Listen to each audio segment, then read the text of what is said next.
اللهم ارحمنا بالقرآن واجعله لنا إماما ونورا وهدى. Assalamualaikum warahmatullahi wabarakatuh. Alhamdulillahirabbil alamin. Assalatu wassalamu ala asrofil anbiya'i wal mursalin sayyidina wa maulana Muhammadin wa ala alihi wa sahbihi ajma'in. Rabbi ishrah li sadri wa yassir li amri wahlul 'uqdatam min lisani yafqahu qawli. Amma ba'du. Kepada para ustazah yang kami hormati dan kepada para bunda-bunda semuanya yang kami sayangi. Pertama-tama marilah kita panjatkan puji syukur kehadirat Allah Subhanahu wa taala, karena dengan hidayahnya, rahmatnya, kita hari ini masih bisa berkumpul di tempat yang berbahagia ini, di tempat majelis ilmu. Selanjutnya, salawat serta salam senantiasa kita curahkan kepada junjungan kita Nabi Agung Muhammad Sallallahu Alaihi Wasallam yang telah membawa kita dari kegelapan menuju alam yang terang benderang. Amin, Allahumma amin.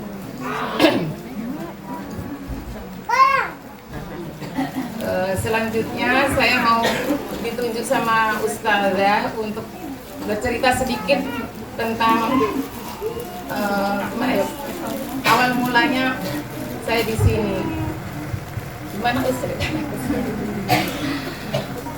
Jadi Bu Hana dulu bisa sampai sini itu ceritanya bagaimana? Kok bisa menitipkan rezeki di sini? Itu awal mulanya bagaimana dulu Bu Hana? Ya, saya bisa menitipkan rezeki di sini itu karena ada teman saya yang bilang kalau ada sekolah yang bagus di Payaman. Tapi saya nggak tahu Payaman itu mana. Saya memang benar-benar nggak tahu ya. Saya belum pernah ke Payaman ya. Payaman itu mana katanya? Ya udah di sana besok dicari aja ke Kampus Latifah katanya kan. Di waktu itu anak saya itu sebenarnya sudah masuk di PAUD Pucung Growong. Tapi karena itu ada teman saya yang bilang bahwa di sana ada sekolah yang bagus, ya udah akhirnya dengan dari teman saya itu langsung tak ambil rezeki, jadi langsung tak masukin ke rukap. Waktu itu umur 2 tahun, kira-kira 2 tahun. Dan waktu pas masuk ke sini itu anak saya belum bisa baca Al-Quran, belum tahu huruf hijaiyah. Cuma saya ada huruf hijaiyah, tapi saya belum mengajarinya. Jadi belum bisa. Ini mana alif, mana ba, mana itu belum bisa. Alhamdulillah setelah nggak ada 1 bulan anak saya itu sekolah di sini. Alhamdulillah ya Allah, dia sudah bisa menghafalkan dari alif sampai ya. Itu sudah bisa bedain mana ba, mana itu udah dalam waktu kurang lebih 1 bulan. Saya bersyukur ya Allah, alhamdulillah ya Allah. Itu saya, kalau bukan karena ustadzah-ustadzahnya yang rajin untuk itu mengajarinya, saya sendiri nggak sanggup, karena saya belum tahu ilmunya. Waktu itu saya, ya Allah, hari demi hari itu anak saya kok udah lancar kayak gini. Jadi saya itu sampai nangis, karena saya belum mampu untuk ngajarin dari A sampai Z. Tapi ya ternyata dalam waktu kurang dari 1 bulan sudah hafal semuanya. Itu karena di rumah itu juga saya ini, kan itu ada buku dari ustazah ya yang untuk penyambung itu ya Us. Jadi itu saya setiap hari itu saya lihat di sekolah itu belajar apa gitu kan. Jadi misalnya hari ini aba gitu kan, aba. Jadi di rumah itu juga saya ulang terus saya tempel semuanya aba. Mau ke kamar mandi aja di depannya ada tulisan A, ada tulisan B. Mau ngambil es misalnya ke kulkas itu ada kayak gitu. Jadi dalam sehari itu kayaknya dia sudah hafal. Mau keluar rumah, ada mau kemana, mau keluar, baca dulu deh ini. Terus mau masuk rumah juga ya, apa deh ini, baca dulu deh sebelum masuk kayak gitu. Jadi alhamdulillah dalam kurun waktu nggak ada 1 bulan sudah hafal semuanya. Terus ayat-ayat pendek udah berapa bulan ya, 2 bulan, 3 bulan itu surat-surat pendek itu sudah mulai nyantol. Saya ngajarinnya itu entah dia ngerti apa enggak, yang penting dia tilawah aja terus. Dari sekolah kan kalian lihat, oh hari ini misalnya Anas gitu. Jadi di rumah juga tak praktekkan Anas sambil habis makan, habis main, sambil main. Terus saya baca tilawah itu terus, saya nggak bosan-bosannya. Entah dia nyandal apa enggak, yang penting saya baca aja. Terus yang penting mau tidur itu saya selalu tilawahkan anak saya. Tadi yang dari sekolah apa, nah itu saya ulang sama habis subuh. Alhamdulillah waktu itu kan dia masih mau belajar seperti itu, masih nurut sama orang tuanya. Umur 1 tahun itu masih gampang lah untuk dihandle. Jadi alhamdulillah dengan berjalannya waktu, dia itu sudah ini tak tes, udah kira-kira berapa bulan gitu tak tes kan. Saya baca Anas gitu kan, dia sudah bisa sendiri waktu malam itu. Jadi saya, ya Allah, saya bersyukur banget. Jadi benar-benar semua itu nggak salah kalau menyekolahkan di Rutap. Benar-benar Rutap ini benar-benar bagus banget.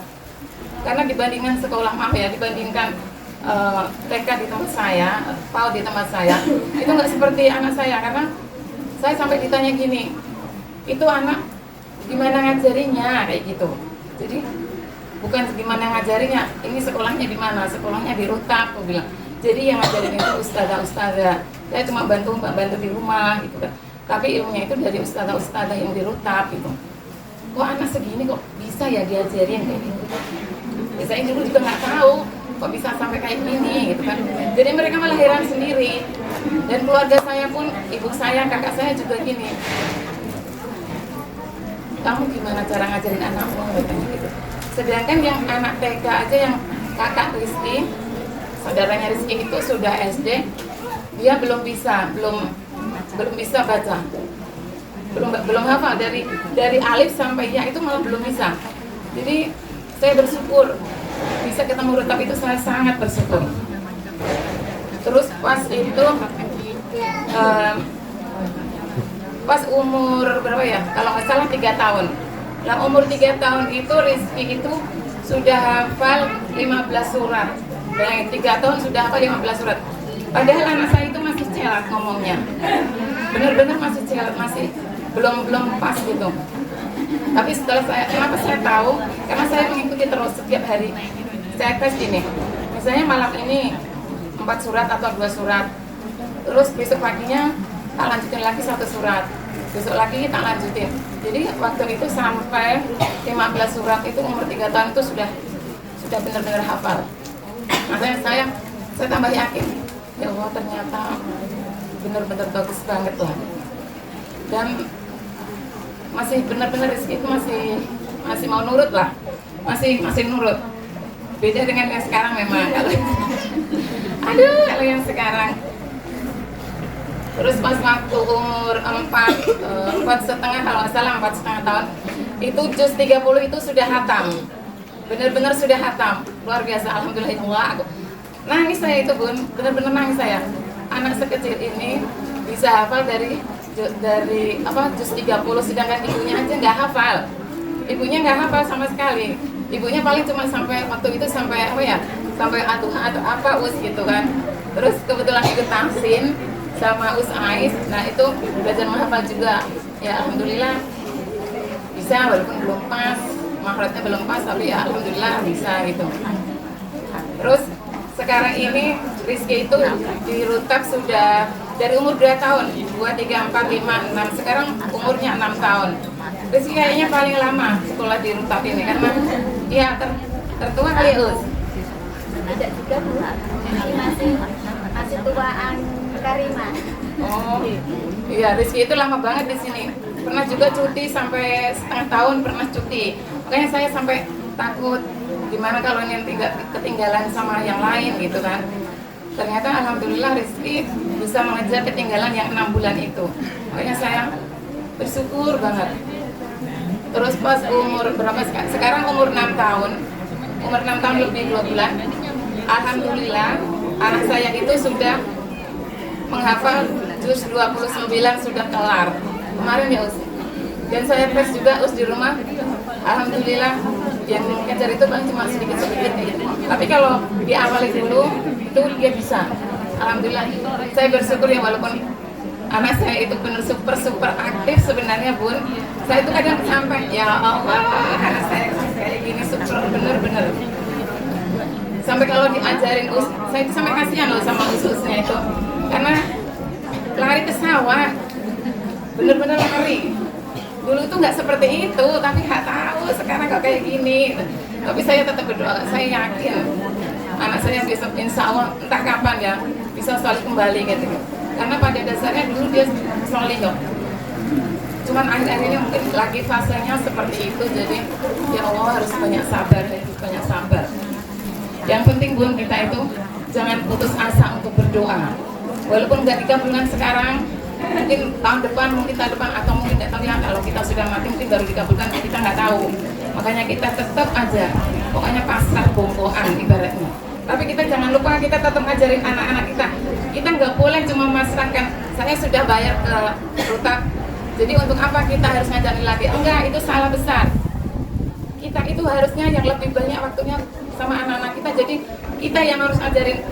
Kalau ustazah itu sekedar membantu aja, jadi kita sebenarnya yang lebih banyak waktunya itu. Kalau yang saya lakukan seperti itu, jadi pulang sekolah, memang saya paksain dulu pertama. Kalau nggak dipaksain anak itu nggak mau, dipaksa-paksa dulu, lama-lama juga jadi kebiasaan kok. Jadi ya bangun tidur waktunya, ayo Bu sholat dulu, ayo Bu ngaji dulu.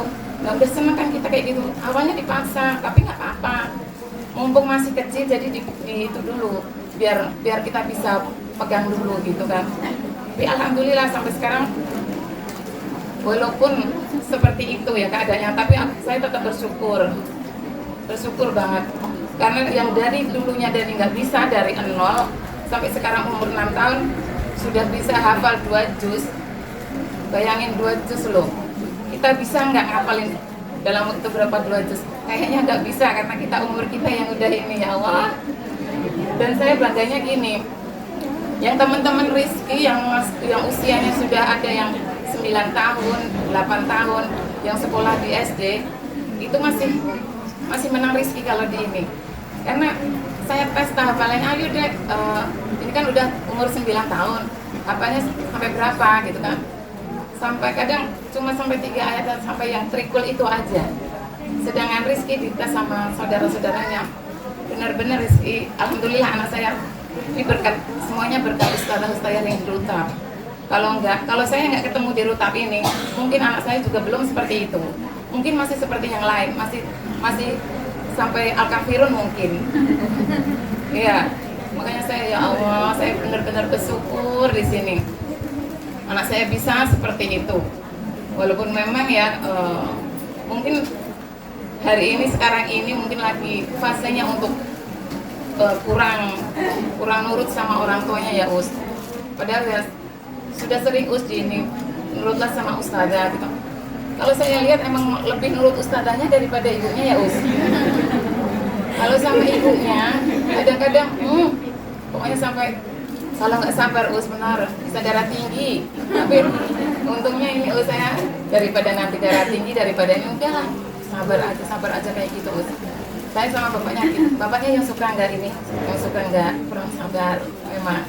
Tapi saya berusaha, karena saya nangis juga Us, karena Rizky itu ya anaknya seperti itu kan, benar-benar nangis Us. Kalau kali saya udah nangis gitu, Rizky diem, cuma malah dibilang gini, ibu cengeng katanya kayak gitu.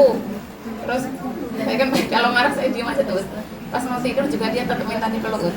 Ibu tuh lagi marah, tetap dipeluk walaupun marah kayak gitu. Jadi percuma untuk marah ke anak itu percuma, karena nggak ngerti mungkin dimarahin sama ibunya udah diem aja gitu nggak ngerti. Jadi mendingan nggak usah marah lah. Semenjak itu terus saya berusaha untuk tidak marah, karena percuma. Kalau anak semakin dimarahin, semakin dia nggak bisa dipegang. Kayak gitu. Nah, terima kasih ya, mungkin hanya itu yang bisa saya sampaikan. Banyak salahnya, banyak hilafnya, saya mohon maaf. Billahi taufiq wal hidayah. Wassalamualaikum warahmatullahi wabarakatuh. Sebentar Bu Hana, ini sedikit pertanyaan dari kami mungkin Rizky itu adalah santri saya di kelas Tamhidi 2. Itu sudah saya pegang itu sekitar 3 tahun lebih. Jadi memang anaknya itu cerdas nggih. Cerdas, kemudian didampingi oleh seorang bunda di rumah yang istilahnya telaten ngajari. Bu Hana itu, beliau itu juga belajar taksim. Ketika Rizky di sini, betul tidak Bu Hana? Iya, sama-sama mulai ngaji. Tapi Bu Hana juga istilahnya telaten ngajari putranya, sehingga putranya juga di sini berhasil untuk capaian tilawahnya dan hafalannya, ngaten.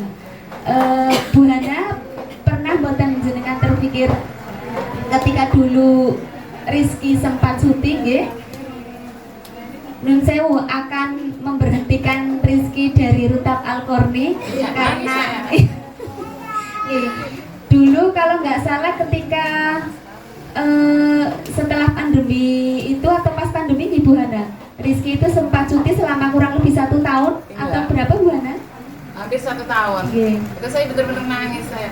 Ya Allah, gimana dengan ini, nanti ketinggalan sama teman-teman gitu. Terus saya dengar juga katanya Rizky mau diturunkan kelas gitu kan. Saya langsung drop, saya nangis bener, ya Allah kenapa kayak gini. Saya benar-benar nangis. Saya nangisnya itu di Siti Mardian. Saya datang ke rumahnya, saya tanya, Rizky mau diturunkan kelas ya katanya gitu kan. Saya nangis karena kenapa? Ya Allah kok sampai segininya gitu kan. Terus apa nggak bisa untuk nggak diturunkan gitu kan. Kata siapa? Enggak kok katanya gitu. Jadi alhamdulillah Rizky itu bisa mengejar dalam waktu 1 tahun itu bisa mengejar ketinggalan dari teman-temannya. Padahal itu benar-benar nggak bisa kan. Terus saya tetap, bapaknya sakit kan, jadi saya harus ngurusin bapaknya, saya harus ngurusin Rizky untuk setoran gitu kan. Jadi saya tetap walaupun Rizky ternyata gini Bun, hari ini kita ajari itu nggak langsung nyantol memang, tapi mungkin 2 hari kemudian baru dia hafal. Ternyata seperti itu yang saya lihat. Jadi hari ini mungkin dia nggak nyantol, dia cuma dengerin gitu kan. Tapi mungkin 2 hari 3 hari lagi itu insya Allah dia hafal. Ternyata seperti itu, nggak langsung, nggak bisa hari ini dia hafal. Kok nggak hafal sih? Nggak kayak gitu ternyata. Ternyata kayak gini. Ternyata harus pakai jeda dulu, harus pakai waktu dulu baru hafal. Ternyata alhamdulillah dalam waktu hampir 1 tahun Rizky bisa mengejar teman-temannya. Jadi saya bersyukur banget. Ternyata anak saya benar-benar Rizky buat saya gitu. Makanya kenapa saya namain itu, karena itu benar-benar anak tunggal saya, benar-benar Rizky buat keluarga saya. Seperti itu.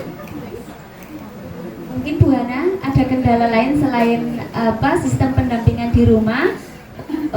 Misalnya ada kendala kah tentang biaya sekolah di sini? Oh nggak ada Us. Justru saya ini Us. Saya dulu di sini pernah saya digratiskan sama Us Latifah. Tapi saya mikir, terus saya lama-lama mikir gini. Anak saya mau pintar kok saya gratis nggak mau ngeluarin biaya. Saya gitu, saya prinsipnya kayak gitu. Terus saya kompromi sama bapaknya. Pak, Rizky kan sudah pintar sekarang seperti ini gitu. Alhamdulillah sudah bisa kayak gini. Lah kenapa kita mau digratisin? Aku bilang gitu kan. Jadi semampu saya tetap bayar di Rutab walaupun nggak misalnya 200 atau berapa enggak. Saya semampu saya tetap harus bayar, bilang gitu kan. Jadi saya menghadap Us Latifah waktu itu. Us, saya nggak mau digratisin lagi, bilang gitu. Kenapa? Katanya kan. Pokoknya saya tetap harus. Saya pengen Rizky itu lebih, katanya gitu kan. Lebihnya gimana? Pokoknya saya ingin memuliakan ustadzah-ustadzahnya. Dengan cara apa? Dengan saya semampu saya tetap mau bayar berapapun saya mampu gitu kan. Kalau saya dapat rezeki banyak, insya Allah saya bisa banyak. Tapi kalau rezeki sedikit, saya sedikit nggak apa-apa. Beneran Bu? Iya beneran gitu kan. Jadi alhamdulillah saya bismillah ya. Saya itu bapaknya Rizky itu kan nggak kerja, yang kerja ya saya kerjanya itu ya dibilang yang penting halal lah, pontang panting nggak apa-apa, nggak masalah. Tapi saya enjoy ngerjainnya. Pokoknya ngejalaninnya saya santai. Dan alhamdulillah karena saya sudah berniat ingin membayar berapapun yang saya mampu, alhamdulillah setiap kali saya mau bayar itu udah ada terus. Walaupun nggak banyak ya, walaupun saya nggak punya tabungan ibaratnya, tapi alhamdulillah ada terus. Kalau misalnya ada pas ada apa, alhamdulillah ada terus. Karena saya sudah berniat saya ingin memuliakan Rutab semampu saya seperti itu. Jadi jangan merasa keberatan untuk bayar di sini. Karena kita nggak bisa loh, misalnya kita ilmu Al-Quran, baca Al-Quran itu sebenarnya lebih mahal dibandingkan semuanya. Nggak bisa dibandingkan dengan apapun. Kita bisa nggak misalnya punya uang banyak, coba untuk ngajarin anak kita sendiri? Kita nggak bisa. Kita harus cari orang untuk ngajarinnya. Seperti saya juga. Saya sekarang belum lulus UMI, saya masih belajar. Tapi saya sekarang alhamdulillah sudah dipanggil untuk ngajarin saudara saya yang mu'alaf, belum lancar bacanya, masih saudara-saudaranya suami saya itu belum lancar semua ngajinya. Dan alhamdulillah saya itu diundang ke sana untuk ngajarin, walaupun saya belum bisa ya Gus, tapi panjang pendeknya saya setidaknya saya sudah paham, karena saya dari kecil kan saya memang sudah bisa ngaji, cuma nggak metode UMI. Jadi mungkin makhluknya juga belum benar, tapi saya insya Allah kalau panjang pendek bisa. Jadi alhamdulillah saya sudah diundang ke sana untuk ngajarin setiap hari Kamis sama Sabtu. Alhamdulillah. Itu juga rezeki kan, kita nggak nyangka kita dapat rezeki dari mana. Alhamdulillah. Kita butuh uang, mereka undang kita, dibayar juga. Alhamdulillah. Padahal saya nggak dibayar nggak apa-apa karena itu keluarga.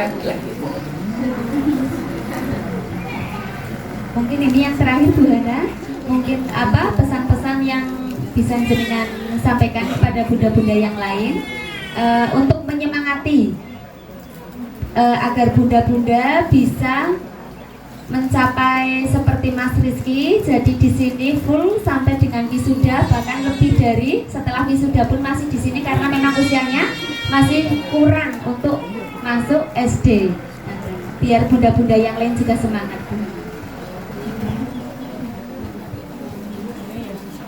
Yang jelas kita harus tetap sabar ya Bun. Apapun tingkah laku anak kita, itu kita tetap harus sabar. Pokoknya ditahan. Kalau mau marah, nggak usah marah. Pokoknya kalau misalnya sampai kita marah, udahlah kita wudhu aja gitu. Pokoknya usahain jangan marah, jangan dimarahin anak itu dimarahin percuma dimarahin. Jadi kita juga harus telaten, untuk ngajarin. Jadi kan itu ada buku yang hijau itu kan, mohon dibuka setiap pulang sekolah itu dibuka terus dilihat dulu apa isinya. Jadi itu misalnya surat apa ya, Al-Mursalat ya yang terakhir mungkin. Jadi di rumah itu diulang-ulang aja. Terserah dia mau mendengirin apa enggak, mau nyandel apa enggak, yang penting kita bacain. Kita bacain itu terus aja. Kadang kita juga bosan tapi udahlah. Yang penting kita berusaha aja. Kita berusaha, nanti Allah sendiri yang menilai kok. Nggak peduli orang lain itu gimana, tapi yang penting nanti Allah yang menilai. Dan jangan lupa bunda-bunda, di rumah itu usahain ada murotal ya. Saya itu beli murotal sampai berapa ya dulu sama Us Ferry, sama Us Reni juga. Sampai saudara-saudara saya kita beliin semuanya. Murotal itu berapa harganya? Ada yang 200 ada berapa. Itu setiap hari itu di setel aja. Di setel dari misalnya Anaba, bisa kan di setel Anaba terus bisa kok. Itu diubahkan bisa nggak? Atau mau dari Anaba sampai ke itu bisa, jadi setiap hari itu jangan sampai nggak dengar murotal itu. Kalau saya cuma seperti itu aja. Di samping saya juga tilawah, ya kadang-kadang kalau pas lagi capek banget paling cuma sekali aja tilawah gitu kan. Terus udah disetelkan murotal aja lah, ibu capek katanya gitu. Jadi udah disetelkan, terserah dia mau dengar apa enggak, yang penting kita setelkan. Kita berusahanya seperti itu aja. Nggak usah yang ini. Ya memang pertama memang harus dipaksa dulu ya Bun. Sesuatu itu harus dipaksa, nanti jadi kebiasaan. Tapi dipaksa yang baik kok, bukan yang jelek, enggak. Seperti itu, jadi kita harus semangat. Jadi usahakan juga ini. Kalau saya sama Pak Anjar, kalau misalnya pas bayar SPP itu usahain tepat waktu. Bener, saya nggak diajarin untuk ini loh dari ustazah, enggak. Tapi saya memang mikir sendiri. Kalau anak kita harus mau pintar, kita juga harus imbal balik, ada imbal baliknya. Ada imbal baliknya harus seperti itu. Memang harus dipaksain loh. Enggak kan kebutuhannya banyak gitu kan. Ya emang kebutuhannya semuanya banyak, tapi kita itu nomor satukan untuk yang mumpung kita masih di, kalau saya gini, mumpung saya masih sekolah di sini, jadi saya utamakan di sini dulu karena mungkin saya tinggal setahun lagi di sini kan. Jadi saya prioritaskan untuk rutab dulu. Yang lain belum. Ada tapi yang lain belum kan. Saya prioritasnya di sini dulu karena anak saya pintarnya dari sini, bukan dari tempat lain tapi dari sini. Saya gitu. Kalau ingin anaknya cepet bisanya nempel gitu, semuanya ikhlas. Bismillah ikhlas kayak gitu. Jadi kan sudah dikasih juga kotak infak itu ya. Jadi itu bukan cuma hari Jumat ya, itu setiap pagi Bunda. Setiap pagi, setiap habis subuh itu saya udah nyiapin. Saya udah nyiapin di bawah meja itu, udah tak siapin untuk 1 bulan. Pokoknya kalau ada langsung tak saat di situ. Jadi tak ajarin, ini masukin setiap pagi, berapapun itu masukin. Jadi sambil berdoa. Kalau saya sambil berdoa, ya Allah solihkan anak saya, kayak gitu aja. Karena saya merasa anak saya juga belum bisa solih kan. Jadi saya berdoanya itu, nggak pernah putus, ya Allah solihkan anak saya. Setiap kali masukin, apapun keinginan kita, udah doa aja seperti itu. Entah kapan insya Allah mudah-mudahan diijabah sama Allah. Itu aja Bunda. Mudah-mudahan ada manfaatnya. Masya Allah, jazakillah khairan kasiro Ibu Hana yang telah memberikan penyemangat kepada bunda-bunda yang lain di Bunda. Kata nawon Bunda, Bu Hana sekali lagi terima kasih atas waktunya. Bunda-bunda yang saya hormati, sepertinya waktu sudah semakin siang dan semakin panas nih Bunda. Demikian acara kajian Bunda Wali Santri dan alumni Santri Rutab Al-Qorni pada pagi hari ini. Semoga aktivitas yang kita lakukan hari ini dicatat sebagai amal kebaikan yang dapat memberat timbangan kebaikan kita kelak di yaumul hisab nanti. Sebelum kita akhiri acara kajian pada pagi menjelang siang hari ini, marilah kita tutup acara kajian ini dengan bacaan doa kafaratul majlis bersama-sama. Subhanallahumma wa bihamdihi, asyhadu an la ilaha illa anta, astaghfiruka wa atubu ilaik. Walhamdulillahi Rabbil Alamin. Saya selaku pembawa acara pada kajian pagi hari ini, apabila ada tutur kata yang kurang berkenan di hati para bunda, mohon dibukakan pintu maaf yang seluas-luasnya. Akhir kata, wa'afukum, wassalamualaikum warahmatullahi wabarakatuh.